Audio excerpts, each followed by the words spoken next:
গণভোট শব্দটা আমরা অনেক শুনি। কিন্তু আসলে গণভোট কি? গণভোট মানে কোনো গুরুত্বপূর্ণ বিষয়ে সরাসরি জনগণের মতামত নেওয়া। এখানে সিদ্ধান্ত নেয় সরকার নয়, সিদ্ধান্ত নেয় জনগণ। গণভোটে মানুষ হ্যাঁ বা না ভোট দিয়ে নিজের মত প্রকাশ করে।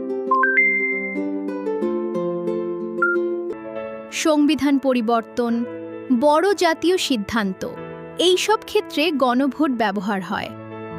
তবে গণভোট মানে শুধু ভোট দেওয়া নয়, দায়িত্বশীল সিদ্ধান্ত নেওয়া। এটা নাগরিকদের সরাসরি অংশগ্রহণের একটি উপায়।